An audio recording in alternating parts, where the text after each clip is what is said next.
পাঁচটি দোয়া শুধুমাত্র একবার পড়েন, কিয়ামত পর্যন্ত আপনার আমলনামায় সওয়াব লেখা হবে। সুবহানাল্লাহ বিহামদি। আপনি মরে যাবেন তাও আপনার নামে আমলনামা লেখা হবে, আপনি কবরে চলে যাবেন তাও আপনার নামে আমলনামা লেখা হবে। এই পাঁচটি দোয়া যদি কেউ একবার করে পড়তে পারে, কিয়ামত পর্যন্ত আল্লাহ রাব্বুল আলামিন তার নামে ফেরেশতাদের বলবেন আমলনামা লেখার জন্য।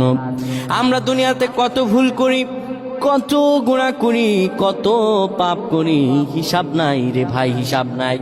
আল্লাহর কাছে ক্ষমা আছে, আল্লাহর কাছে দয়া আছে, আল্লাহর কাছে ভালোবাসা আছে। কেউ যদি আমার আল্লাহর কাছে চায়, আমার আল্লাহ দিয়ে দেন। ও আমার প্রাণের ভাইরা, পাঁচটি দোয়ার মাঝে এক নাম্বার দোয়া হলো সুবহানাল্লাহি ওয়া বিহামদিহি, এটি পড়তে হবে। দুই নাম্বারে পড়তে হবে আদাদা খালকি, তিন নাম্বারে পড়তে হবে অরিদা নাফসিহি, চার নাম্বারে পড়তে হবে জিনাতা আরশিহি, পাঁচ নাম্বারে অমিদাদা কালিমাতি।